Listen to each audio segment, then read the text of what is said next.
the Israel-Hamas war. We call it a war because Netanyahu himself has declared it as war. He told it's not an operation, it's not a raid, we are at war. Is going to be a major turning point as far as the Middle Eastern relationships and politics are concerned. The very Hamas attack is pre-planned. Pre-planned in my view by Iran with a specific purpose. They wanted to derail the Abraham Accord.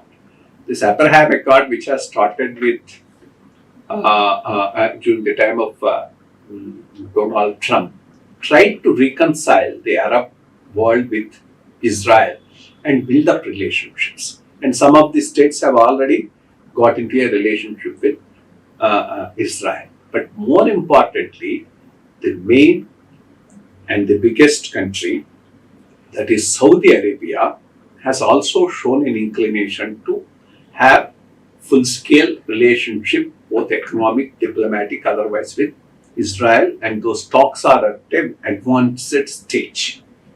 And if it comes through, that would strengthen Israel and also strengthen the Arab world, minus Iran. Iran didn't like it because Iran and Saudi Arabia both are at loggerheads for centuries in that region. One representing the Shia sect, the other representing the Sunni sect, and also two different civilizations in terms of the Persian civilization and then the Muslim, Islamic, Arabic civilization. So definitely this particular attack is pre-planned with an intention of derailing this Abraham Accord, which was more or less likely to be concluded between Saudi Arabia and Israel. And now Saudi Arabia has declared that it's not going to go through with this accord for the time being, which is a setback. Second, now what next? Now, of course, Israel doesn't have much of a choice. The way the Hamas has attacked and the cruelty they have perpetrated on the civilians, definitely as a country it has to react. It has no choice. But while reacting, how do you keep the civilian casualties to the minimum and attack the Hamas? That's going to be the crux of the issue. And it's a very difficult thing because there's nothing like a Hamas which is operating from Gaza away from the civilians. Hamas is something which is intermingled with the civilians there. It's there everywhere. It's there along with the civilians. So there's no way they can target the Hamas excluding the civilians. That's creating all the problems. Now they are all geared up for an offense against Gaza, a ground offense. They are talking of it for the last 4 or 5 days but haven't yet started. Maybe they are thinking of the different strategies, ways and how to go about it, because as Biden has cautioned, don't try to conquer and hold on to Gaza, which is a very, very sensible advice, because when America after 9/11 tried to conquer Iraq and Afghanistan, it couldn't. It just has to leave it in between, because you cannot hold local people against their will under your command and pretend that nothing is happening. You will have to face a lot of problems. So, best thing is for Israel to conduct some lightning raids, get some hold, get information, try to attack Hamas pointedly without touching the local population. For that, they need to gather a lot of information. But if they want to run over all of Gaza,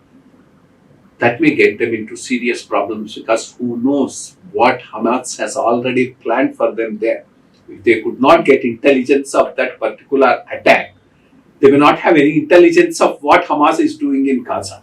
So they might have mined places, they might have done tunnels, and they might have laid traps for the Israel, expecting this type of a response from Israel. So I think they'll have to very carefully choose their strategy, go, and then not get involved on a long-term basis in Gaza, and yet have a say there so that their interests are protected. I think this is going to be the crux of the problem as far as Israel's ground offensive is concerned.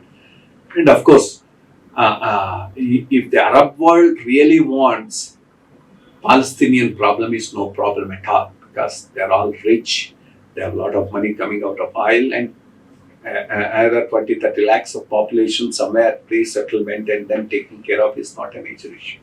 But that's not a solution which the Arab countries will look towards. Whether it was problems in Syria, problems in Western Africa, or in Iraq, or in Afghanistan, all the refugees go over to Europe, and Europe accepts them. No refugee comes to the Gulf countries. No Gulf country which talks of Ummah and all these things accepts even one person from any other country, even if he is a Muslim, into their country. So that's the peculiarity of the Arabic countries, who talk of the religion as a binding threat. It's only a binding threat notionally, but tested.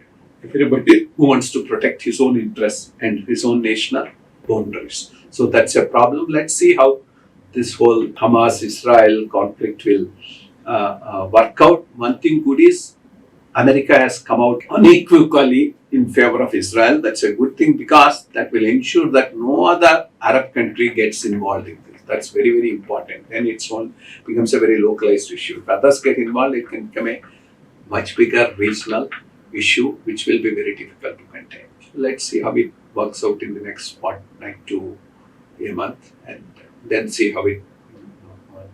I hope this will subside the interests of the whole of the world.